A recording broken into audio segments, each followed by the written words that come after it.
Yeah, welcome ladies and gentlemen to the second day of the PCIM and to the stage presentation.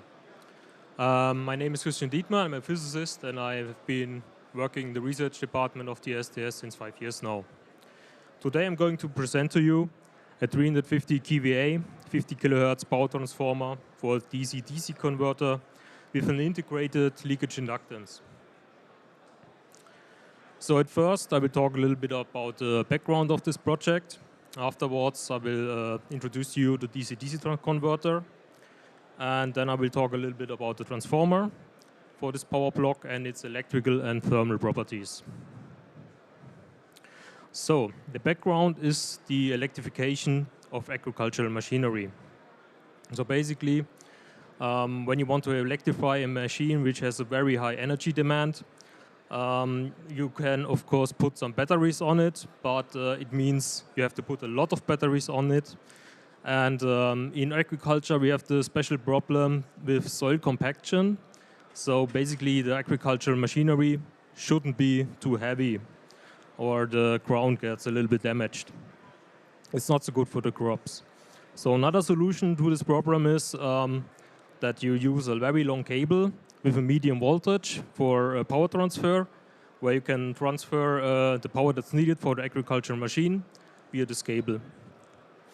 And this was a project which was promoted by the German government, initially with John Deere and Liebherr involved. There were Infineon for the semiconductors, STS, so our corporation, the Fraunhofer, IEE, and the Leibniz University Hanover. So John Deere and Liebherr, they left the project in 2020 because of COVID-19 and the worsening economic situation. But nonetheless, the project was continued with the original task. As I said, we have a power transfer over a medium voltage cable of 8,000 volts. And we want to transfer it downwards to a more applicable voltage of maybe 700 to 800 volts. And in total, it should be 1 megawatt of transferred power. We therefore suggested a multi-modular concept where we had 5 modules with each 250 watts converter, which were connected in series as an input, and the output is connected in parallel. So therefore, we have a series input output parallel connection, which in short was called an ISOP design. And the Fraunhofer and the university, they did some paper on it, where you can look up some details about this converter as well. So we made multiple designs and did some research about the possible topologies here. And we came up with an HBSRC topology. So it's a half-bridge serial resonance converter topology, where you have a capacitance and an inductance in series. And as I said, the leakage inductance, or the resonance inductance in this case, is included into the transformer which we used. So you can see the whole transformer is a red block here. So basically it's included and realized as a stray inductance. Because of the 8 kilovolts, of the 8 kilovolts which are connected on the primary side on the of the module, we have a very high insulation requirement for this topology of up to 8,000 volts in an error case, which we had to consider as well. So after we did some designs for the transformer, we came to final specification with the project partners that we needed a 350 kVA transformer at 50 kHz switching frequency. And we decided for a resonance frequency of this converter of 57 kHz, so a little bit above the switching frequency, just to be sure. And we decided the transformer to have some copper strip windings because of its high current carrying capability and its low losses at this frequency. And I will show later on what the losses are exactly. The inductance was specified to be 150 microhenry of main inductance and 1 microhenry of a stray inductance here. And this has a very low ratio, it's just 0.66% for the stray to main inductance. So this means we did not have to include some sort of flux shunt or some sort of additional magnetic path here, but we could use just the distance between the primary and the secondary winding to design our stray inductance here, and we did this as well, in this case as well.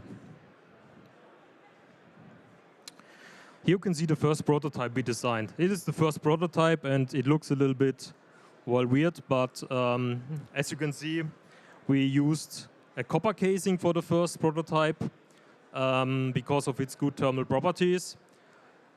Later on, we exchanged it for aluminum casing, and it was a little bit lightweighter, but this was our first prototype we came up with.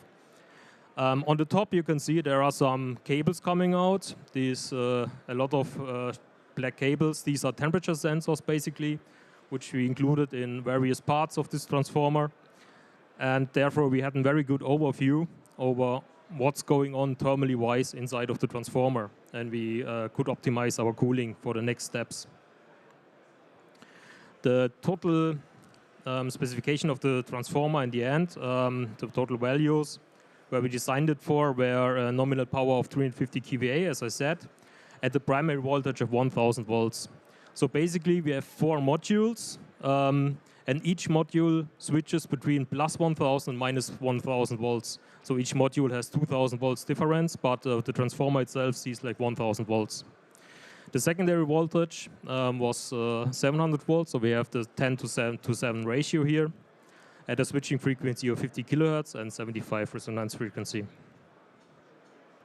The cooling medium was chosen to be a water-glycol mixture, 50-50, with a maximum cooling temperature of 55 degrees Celsius. And we achieved a very low volume here of just 6.9 liters. And this means we got a very high power density of more than 50 kVA per liter in this case, which was a very good value in this, one of the top values here. Regarding the electrical and thermal properties, first the electrical properties. There, for this we have a simplified electrical circuit where all the parasitic components are included. For example, the capacitances and the additional stray inductances. So when we want to measure what's exactly going on here, we have a coupled equation system here. So basically, it's a measurement problem. For example, we measure the connector 1 and we ground all the other connectors.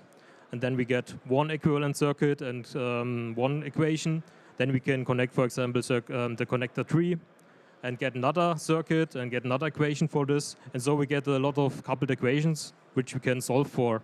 And therefore, we can get each component of this equivalent circuit here. And we did this. And as you can see here, this is the main inductance we calculated for this from these measurements.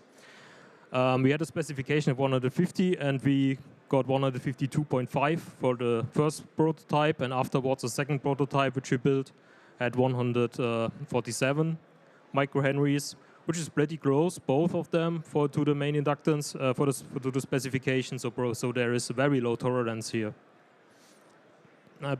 The stray inductance in total was chosen to be 1 microhenry for the specification, and we achieved 1.14, respectively 1.11 for the second prototype. And in this case, we had some special part about this. The main stray inductance was concentrated on the secondary side. This was more of a design choice in this case. It can be reversed, so you can have like the main stray inductance and primary if you want to. We can even split it up. It's more of what you prefer. But in this case, the secondary side was absolutely fine, and we did not have any problems with it, and it was a good choice in this case. The capacitances, therefore, we had some maximum specifications for this transformer. And as you can see, they are all in the nanofarads range here, but none of our capacitance was higher than 1 nanofarad. So basically, it was all very good here, and we did not have any problems with the capacitances.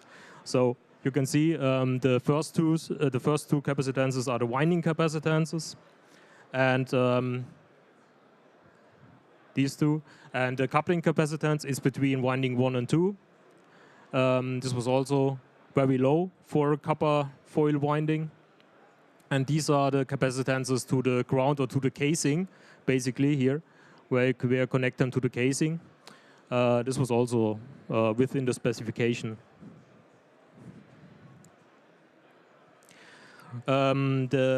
We did measure the resistances of the transformer as well, of course. So at first you can see here the DC and the primary and the secondary resistance in DC. In micro-ohms, and we calculated the AC losses at 50 kHz as well. So basically, when you want to calculate the AC resistance, you can only measure them both at the same time. So basically, you measure the primary winding and you short circuit the secondary winding, and then you get the total resistance of both of them. And of course, you have to calculate the winding ratio into it. So basically, it's not possible to split them up. But when you calculate a total DC resistance doing the same, so basically you transfer the secondary side on the primary side by using the winding ratio, you get a total DC resistance as well.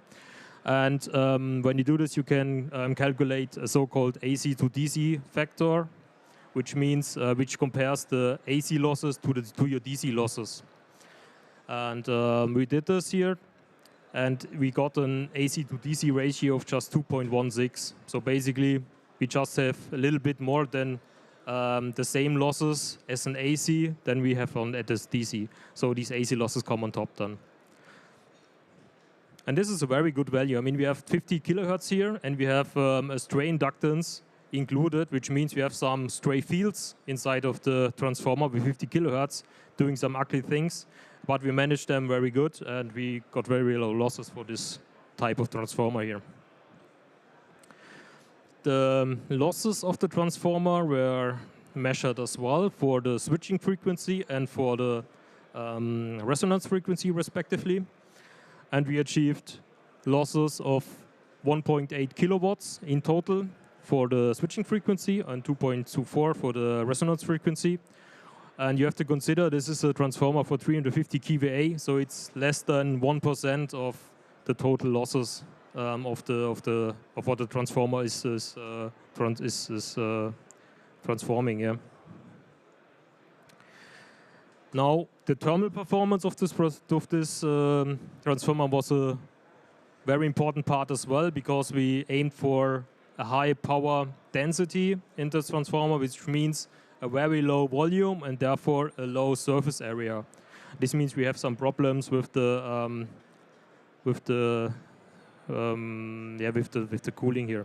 But we have had a very good water temperature output of the, water temperature rise of just 2 degrees Celsius, and the primary and secondary temperature of just 150 degrees. We had some problems with the secondary output side because it got a little bit hot, but we managed to cool it by using, in this case, an air fan for this prototype. But this is something we have to improve on, and it is getting improved in the next steps here. The core was very cool, a little bit too cool. So basically, we overdid the cooling here, because the optimum core temperature for our chosen core material should be 95 degrees Celsius. So we are a little bit too cool here, and basically we can reduce our cooling of the core. This is the loss graphic of the transformer. As I said, we had a very good efficiency, so we achieved 99.1 efficiency for the transformer itself at full load, and 99.4% for the transformer in partial load at 100 kilowatts. The total converter itself, therefore, achieved a very high efficiency of 98% at full load and 98.8% at partial load as well. So it was very efficient here for 250 kilowatt. So as a conclusion, one could say we achieved very high power density SRC transformer with more than 50 kVA per liter. And we achieved very narrow tolerable leakage and main inductance. The copper strip windings for copper strip windings, the capacitance we achieved was very low as well. So there are other transformers which have a very high capacitances and have some problems here. But this was very good, and we also achieved very good reproducibility. As you can see, between prototype 1 and 2, there were not that much difference here.